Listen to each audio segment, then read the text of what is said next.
Are you ready to work on row 3? It's time to get started.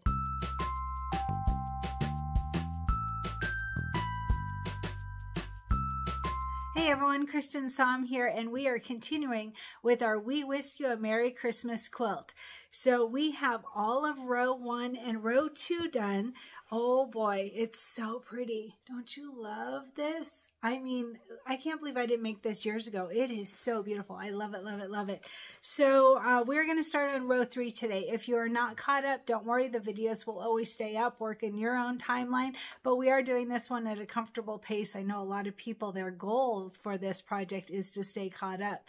So you guys are doing great. And I'm loving seeing the pictures in our Cristin Creates Facebook group. I love it when you share your photos. Make sure to keep on doing that. It's very inspiring for all of us. All right, so today's going to be super easy, I promise, super easy. We are going to work on the on the Christmas cookie sentiment. It's on page 12 of our Whisk book, and it's super easy. It's just one big piece of fabric and some wording, like super duper easy. So let's go ahead and talk about what we need for today.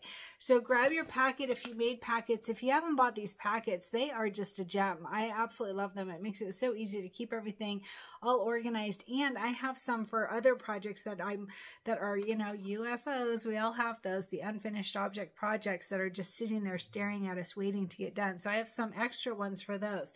So these packets are great. Don't forget, you can always find them in my Amazon storefront. I will add a link here. The Amazon storefront is so great. It has like everything. It's got the packets. It's got the information on how to embroider a shirt, the products that I use for that, and then a different tab just for all the different shirts that I recommend.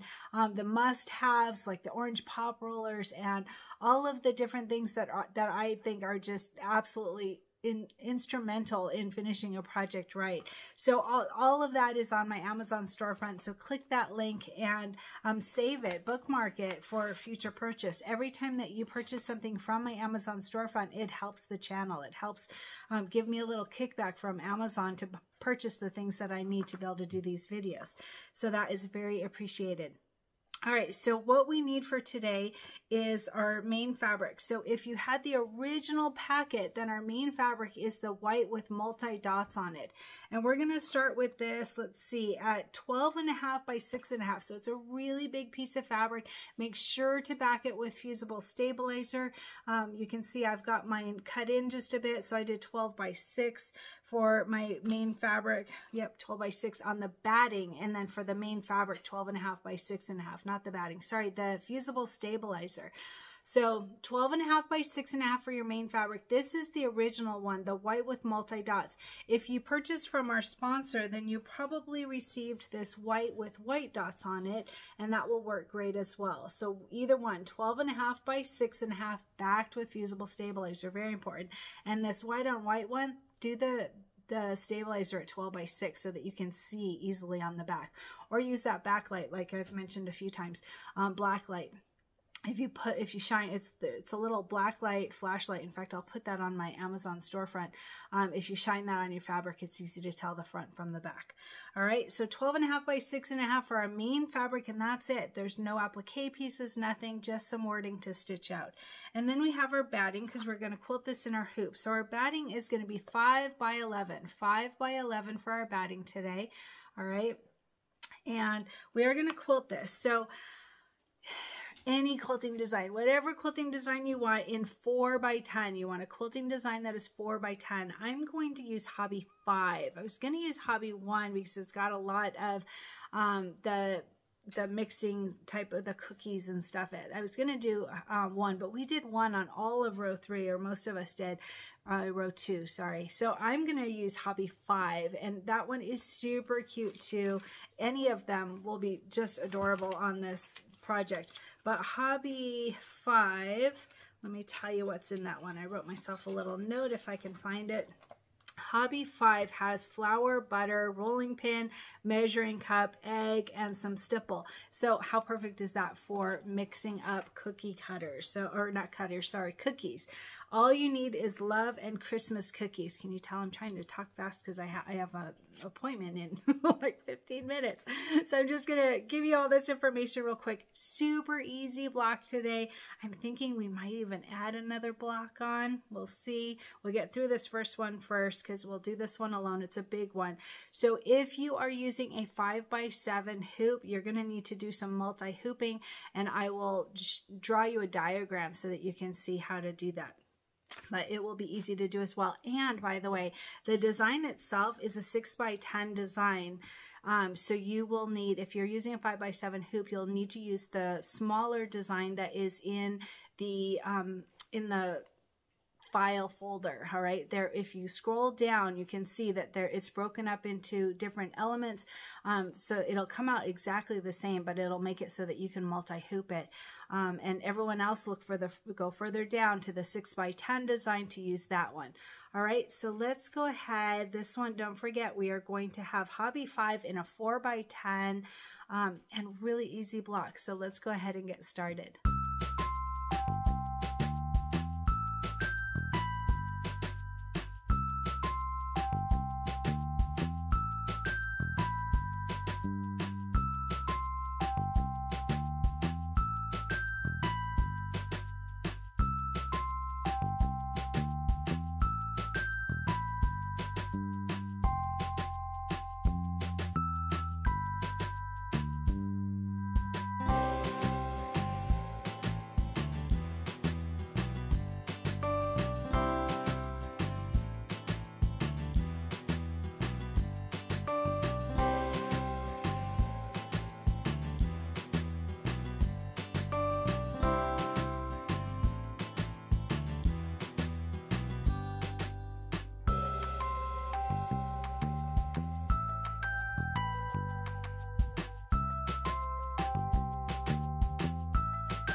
real quick, I want to thank you for your donations. I'm so appreciative every time you send a donation. Don't forget, when you do it, send me your email address. Write it right on that donation. So when you're doing on PayPal or Venmo, you can include it right on there. Say your email address, the project you're working on, and the format of your machine. Those are the 3 things that I need to know. And I feel like I'm hounding you down, hunting you down, like seriously, like sending messages and so forth, and then not hearing back. So it's a little bit hard on my end. So some people that I'm still waiting to hear back from: Judy Guillot, Guillot. I'm not sure how to pronounce it. You're not in our Facebook group, so I don't know how to reach you. If you could please send me a message. I sent you a message on PayPal, but I haven't heard back. Cindy Sargent, I don't see you in our group either. And I sent you a message on PayPal, but haven't heard back. Carolyn Chimnowski, you're in our Facebook group, and I sent you a Facebook Messenger message and called you out in the group saying thank you. And Beverly Acamando, same thing. You're in our group. I sent you a message, and I also posted in our Cristin Creates group. So all the 4 of you, 1, 2, 3, 4 of you, I need your email address, I need the format of your machine, and I need to know which project that you're working on. And then Cheryl Malzahn, I just got your donation. You're such a sweetheart. Thank you. You did so good. You sent me almost all the information. I just need your email address.